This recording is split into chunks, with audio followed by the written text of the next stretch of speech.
Hi there, everybody. Happy Friday to you. It's region weather meteorologist Matt Wentz. We have some active weather to our northwest. We've had some active weather. Areas of LaPorte County, Stark County, you've already seen some storms. This is kind of the leading edge of this large complex that's out towards the west. So we have had some hail with that and some flooding problems down in areas of Stark County as well. So we're going to do a radar check. We'll do a radar tour. I'll let you know what to expect the rest of your Friday evening. We'll discuss the weekend as well. We've got it all for you in the special Friday evening edition of Region Weather Live.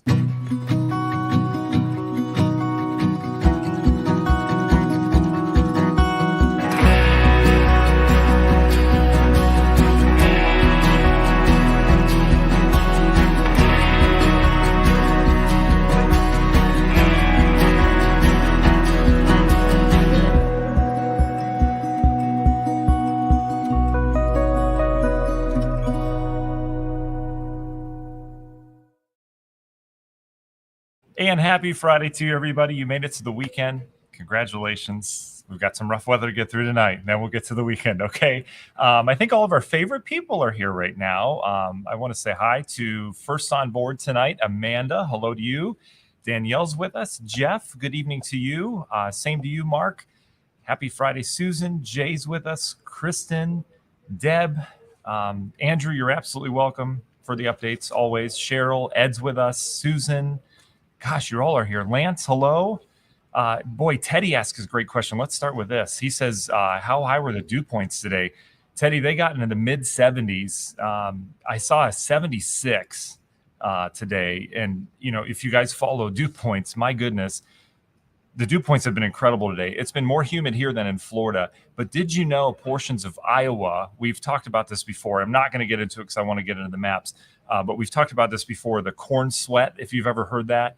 The corn crop out in Iowa puts out evapotranspiration, puts moisture in the air from the corn. It takes it from the ground, puts it out into the air. They had dew points in Iowa today in the mid-80s. I've never heard of it that high, but apparently it gets that high out there. Just extremely thick air out there. So anyway, we want to thank all of you for being with us here tonight. Let's get right to the radars. As always, up above me are our sponsors. They've all been with us for a while. I absolutely love our family of sponsors, all from Northwest Indiana. TigerPlumbing.net. They have $30 off any service charges right now. They come out for free if you've got anything. I've got a clogged toilet at home. I don't want to get into it, but I also have 3 kids, and I'm blaming them. I think there's a Lego down there. Tiger Plumbing is going to be doing some work. But anyway, TigerPlumbing.net. PSA, if you guys have any storm damage out of any of this tonight, insurance claims aren't fun. Public service adjusting, you've probably never heard of them. What is that? Do I need that? Yes, you do. If you have any insurance claims whatsoever, they do everything for you. You go to them first. They'll handle the whole entire claims process, and they get you more money from your insurance company than you would. I'm telling you, nothing but 5-star reviews. Ton of region weather people have used them and just rave about them. So publicserviceadjusting.com. They're local to here, Northwest Indiana. Wonderful group of people there. stjudehouse.org is the place to go. Not a pretty subject, domestic violence, but they are doing great work around that in the region. This Thursday, they have a Pack the Seats event at the Gary Railcats game. All supports them, which is great. They have jersey giveaway. They're doing firework night. We'll have more on that. We had a post the other day, but would love to see you at the ballpark this coming Thursday. I think it's August already. Yeah, August something. Anyway, that's just incredible. So there's that. And then, you know what? It is that Thursday. Okay, anyway. And then finally, I'll get you more information on that. Finally, Grieger's Chrysler Dodge Jeep Ram out of Valparaiso. It's always Jeep season with Grieger's. All right, here's the radar right now. Stuff we have going right now, guys, is not the big show, okay? These are decent thunderstorms. They're slow moving. We've seen a lot of lightning with these. A lot of you have sent pictures of the towering cumulonimbus clouds. Guys, these clouds are going 50 to 55,000 feet in the atmosphere, which is incredible. I mean, you think planes usually fly 30,000 feet, right? So can you imagine being a pilot in the Midwest right now or the Great Lakes and having these towering, even 20,000 feet above you, these clouds are going around? I mean, you're literally playing dodge them in the planes right now. Just unbelievable, the heights of these. And the reason why is because we have just such incredible instability outside right now. And it's not just from here, it's all the way back into the Midwest. Normally, we measure instability with something called CAPE, which is convective available potential energy. We talk about that all the time. And our CAPE value to get severe weather, you typically need 500 joules per kilogram squared. So we'll just say 500 is the number that you need. 750 will get you some good storms. 1,000 will get you some real good storms.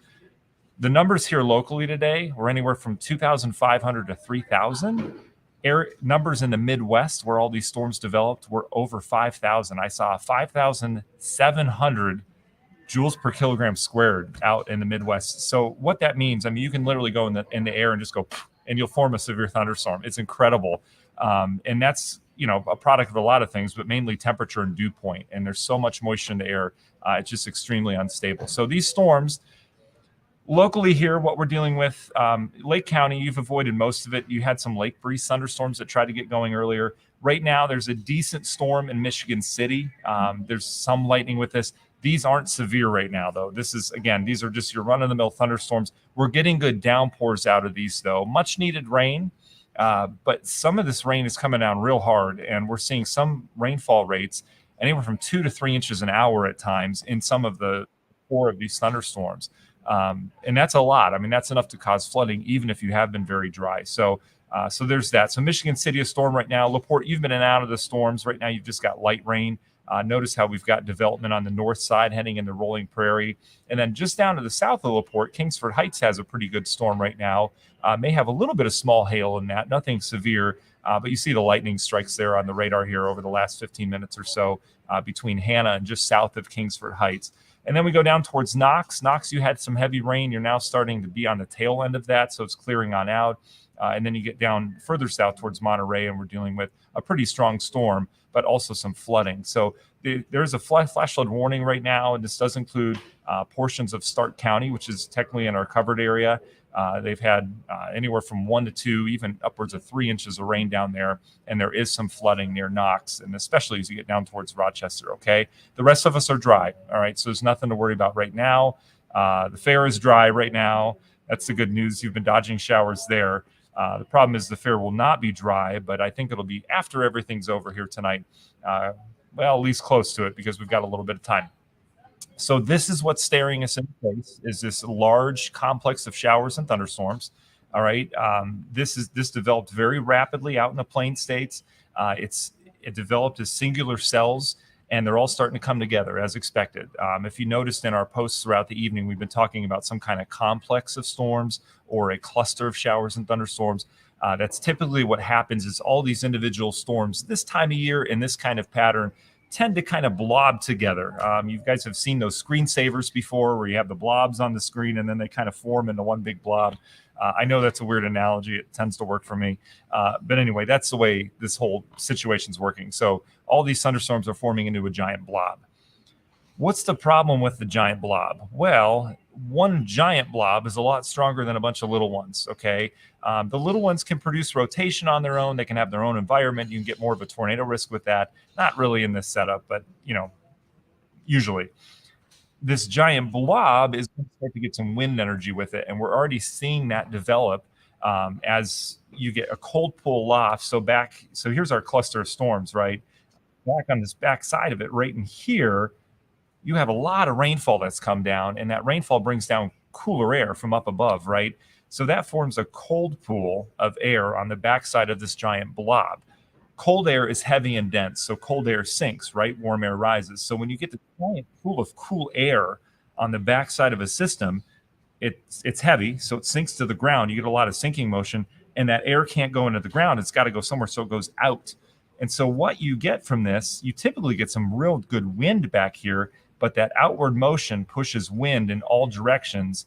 And the most pronounced gust of wind that you get is the leading edge of that line of storms. So that's why we typically have this line of storms that's pushing through northern Illinois right now that has a lot of wind energy with it because of that cold pool that developed on the backside of it. Does that make sense?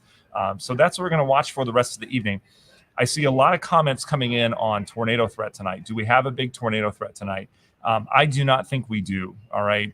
The atmosphere isn't structured right now to support big tornadoes. However, there is a tornado risk, and the way that would happen is because we've got wind coming in here, wind energy coming in this way. Let me get that off the screen here. Hold on. Okay, there we go.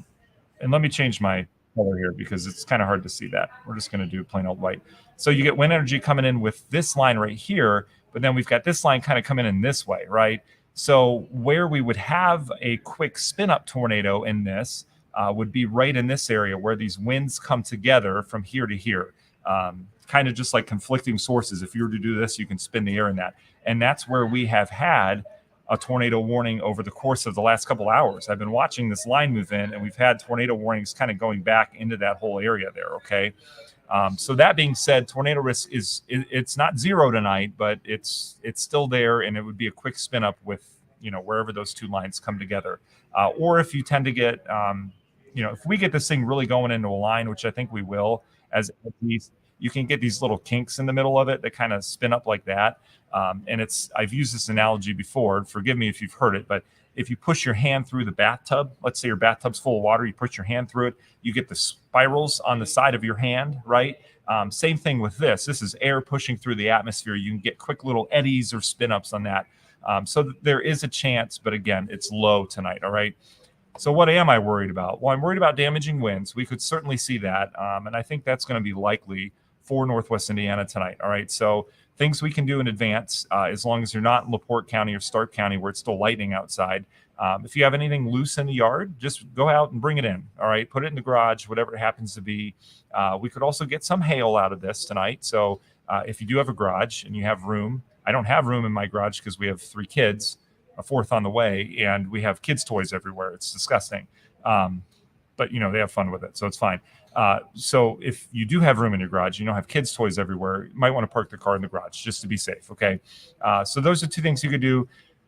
Charge your phone, make sure it's charged in case you lose power. And I'm not saying all this stuff is going to happen. These are just preparatory things you can do right now, all right, as this line continues to approach well west of us. So that's that. So damaging winds would be one. The other thing would be some flooding from this. There's really, really efficient rainfall falling in these. I mean, in our storms here locally, 1 to 3 inches per hour. We're seeing 2 to 5 inch per hour rates in this red section of these storms. I mean, this thing is cranking out all that moisture in the atmosphere very efficiently. So we're going to get some really heavy rain around here.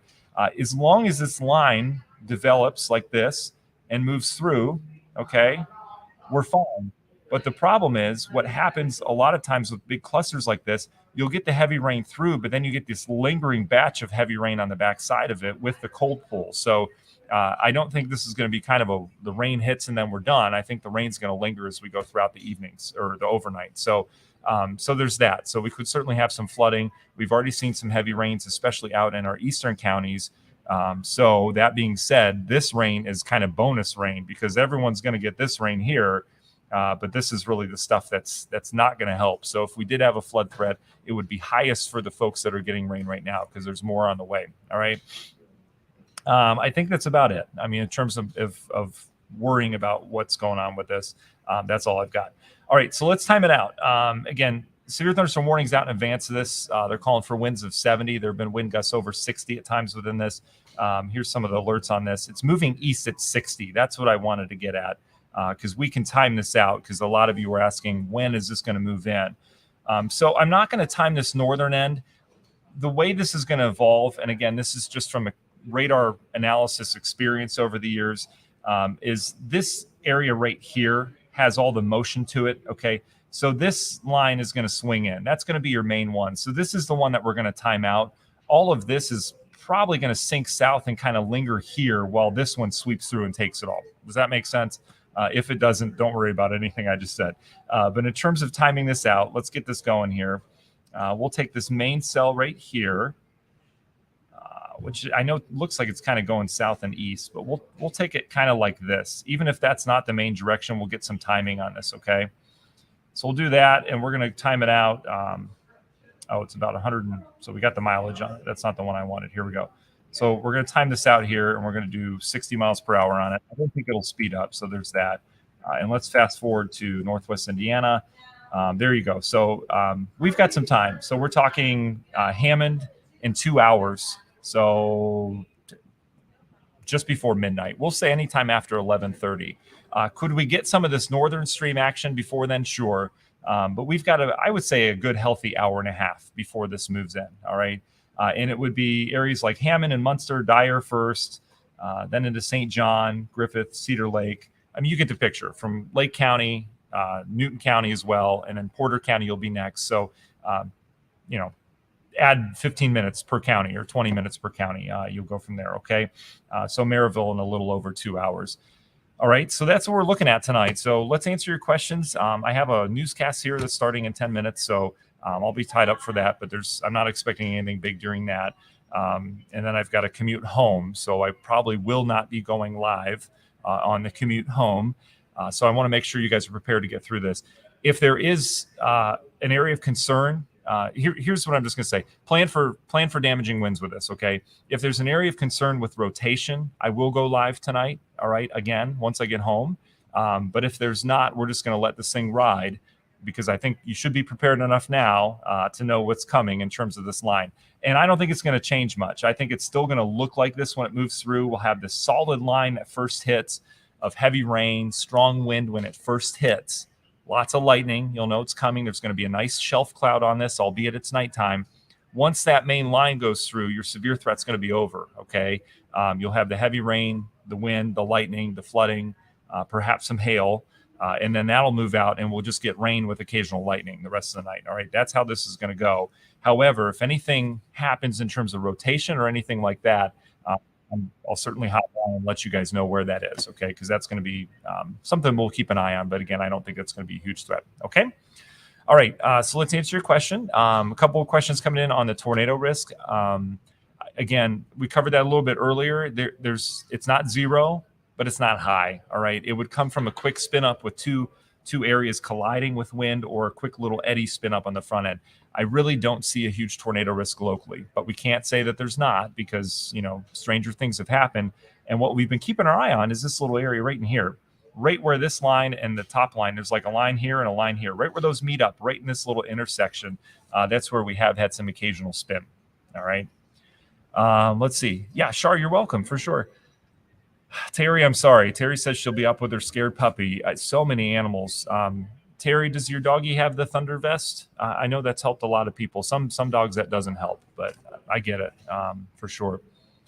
Yeah, Bree, I think it's Bree. You're seeing a lot of lightning in South Chicago already. Yeah, that's absolutely from this line. I mean, there's a ton of lightning from this. So yeah, you're seeing quite a bit there. Amanda, great question. So winds within this are gusting over 70 at times. We've had reports in the 60s with this. But the potential's there, especially as this gets that cold pool loft on the backside of it. There's potential there for the winds to start to pick up a little bit. So I could see 60 to 70 mile per hour winds. Not everyone's going to see those tonight. Keep that in mind. It's going to be little pockets of the storm. So let's actually look at the wind real quick. And you can see I got the wrong drawing tool on. There we go. Right in here, some real intense winds. Let me actually change the radar site here so we get a better read of this. So here's what the wind looks like. And this is what I was talking about. That leading edge is where that gust of wind hits. Right when the rain hits, that wind is going to be hitting as well. And you can see how that's kind of diving a little bit more down to the south. I imagine we'll develop more here as that radar picks up on it. But that's going to be our main threat, is the damaging winds here as we go throughout the evening. There's not a lot right now. I don't see a lot in terms of spin. This area would bear some watching. Not right now, but back in here, it certainly did. I mean, there's a couple pockets we need to watch with this, but again, I'm not overwhelmed by a tornado risk. I think it's mainly heavy rain and some flooding locally, and strong winds with this as it moves through. Okay. Yeah, Brandy's seeing the lightning in Hobart. That lightning that you're seeing, Brandy, if you can see it off towards the northwest, that could be it. But you're probably seeing this out over the lake. If you guys are seeing lightning that seems pretty close here in northwest Indiana, it's because it is. We've got still some storms lingering out in advance of this. So this is not the main show, but we're still seeing some good thunderstorms here. So Michigan City, LaPorte, down towards Knox, still seeing some storms right now. And again, that's in advance of our main line back here, okay? I saw a question come in. Does this line here that we have right now weaken what's coming in? It is taking some energy out of the atmosphere. So that would more than likely, I mean, we've got a lot of energy in the atmosphere. That would more than likely bring this line in. And let's say it's severe in Porter County. I would imagine it would weaken a little bit as it heads into LaPorte and Stark County because of what you've already seen. But this storm structure back towards the west, This one in here is much, much stronger atmospherically than this little cluster out in advance. But you can see this wave. Look at this wave forming. And by wave, I mean this wave of in the atmosphere. It's literally just this ripple of energy in the atmosphere. And it's going to continue to sink that way and kind of move off towards the east as well. And this thing's going to go all night, and it's going to head out towards the east in the morning, and it's going to go again tomorrow, probably out towards Virginia. It's literally a ripple in the atmosphere. Kind of neat how it works like that. Let me see what else we have. Michelle says, what do you think about this reaching Logan, Ohio tonight or tomorrow? Michelle is vacationing in one of my favorite spots, Hocking Hills, Ohio. Michelle, I do think this reaches you, and this would be probably tomorrow morning through midday. So keep that in mind. And you know, it's going to weaken some tonight, but these things tend to hold their energy. So I do think you get at least a chance for some strong storms probably late morning for you into the afternoon hours is the timing on that. Okay. You're welcome, Linda, for sure. Oh, wow. Yeah, Terry's waiting on a new roof. You got a tarp over part of it. Well, let's hope it's not bad. Billy Joe, I appreciate that. Absolutely. Dave asked a great question. How many inches of rain in Griffith? So, Dave, it's impossible to predict how much this line will produce. And the reason why is because some spots in thunderstorms get 3 inches. Your neighbor gets, 0.5 or something like that. Potential's there, though, at least on the modeling and with what's happened with the rain that's already fallen. I would say 1 to 2 inches is very likely out of this line as it moves through. We could have some higher amounts. We could have some slightly lower amounts, but I think most will fall in that. Okay, guys, I got to let you go because I'm about 5 minutes away from doing the on-air side of things here. So have a wonderful night. Again, if anything breaks, you can always rewatch this if you missed some information. But if anything breaks, at least spin-wise, tornado-wise, I'll go live from home. If not, we'll get through this. It's a decent line of thunderstorms. There's good wind energy with it. So do all those things that we talked about and enjoy the light show tonight, okay? All right. Thank you guys for joining me. Have a good night, okay?